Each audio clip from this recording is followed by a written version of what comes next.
بسم اللہ الرحمن الرحیم۔ السلام علیکم۔ سیرت النبی صلی اللہ علیہ وآلہ وسلم، باب نمبر 37۔ پچھلی ویڈیو میں ہم نے بیان کیا تھا باب نمبر 36۔ اب آغاز ہے باب نمبر 37 سے۔ اگر آپ مکمل سیرت النبی صلی اللہ علیہ وآلہ وسلم جاننا چاہتے ہیں، سننا چاہتے ہیں تو ہمارے چینل کو وزٹ کریں اور سبسکرائب کریں۔ اسی طرح حضرت ابو سلمہ رضی اللہ تعالیٰ عنہ نے بھی اپنی بیوی حضرت ام سلمہ رضی اللہ تعالیٰ عنہ کے ساتھ ہجرت کی۔ حضرت عامر ابی ربیعہ نے بھی اپنی بیوی کے ساتھ ہجرت کی۔ جن صحابہ نے تنہا ہجرت کی ان کے نام یہ ہیں: حضرت عبد الرحمن ابن عوف، حضرت عثمان ابن مغعون، حضرت سہیل ابن بیضہ، حضرت زبیر ابن عوام اور حضرت عبداللہ ابن مسعود رضی اللہ تعالی عنہ۔ کفار کو جب ان کی ہجرت کا پتہ چلا تو وہ تعاقب میں دوڑے، لیکن اس وقت تک یہ حضرات بحری جہاز پر سوار ہو چکے تھے۔ وہ جہاز تاجروں کے تھے۔ اس طرح یہ حضرات حبشہ پہنچے اور پہنچنے میں کامیاب ہو گئے۔ کچھ عرصہ بعد ان لوگوں نے ایک غلط خبر سنی۔ وہ یہ تھی کہ تمام قریش مکہ مسلمان ہو گئے ہیں۔ اس اطلاع کے بعد حبشہ کے بہت سے مہاجرین مکہ روانہ ہوئے۔ نزدیک پہنچ کر پتہ چلا کہ اطلاع غلط تھی۔ اب انہوں نے حبشہ جانا مناسب نہ سمجھا اور کسی نہ کسی کی پناہ حاصل کر کے مکہ میں داخل ہو گئے۔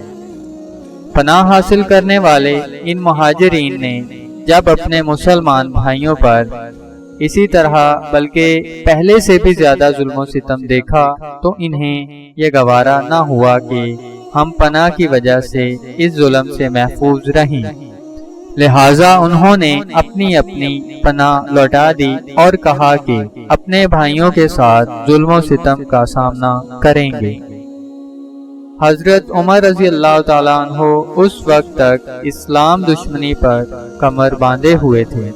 ایک روز وہ مکہ کی ایک گلی سے گزر رہے تھے کہ ان کی ملاقات ایک قریشی شخص سے ہوئی۔ ان کا نام حضرت نعیم ابن عبداللہ رضی اللہ تعالیٰ عنہ تھا۔ یہ اس وقت تک اپنی قوم کے خوف سے اپنے اسلام کو چھپائے ہوئے تھے۔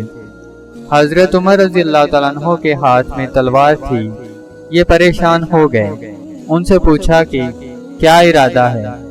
وہ بولے، محمد صلی اللہ علیہ وآلہ وسلم کو قتل کرنے جا رہا ہوں۔ یہ سن کر حضرت نعیم رضی اللہ تعالیٰ عنہ نے کہا، پہلے اپنے گھر کی خبر لو، تمہاری بہن اور بہنوئی مسلمان ہو چکے ہیں۔ یہ سن کر حضرت عمر رضی اللہ تعالیٰ عنہ جلال میں آ گئے۔ بہن کے گھر کا رخ کیا۔ حضرت عمر رضی اللہ تعالیٰ عنہ کی بہن کا نام فاطمہ تھا۔ ان کے شوہر حضرت سعید بن زید رضی اللہ تعالیٰ عنہ تھے۔ یہ عشرہ مبشرہ میں شامل ہیں۔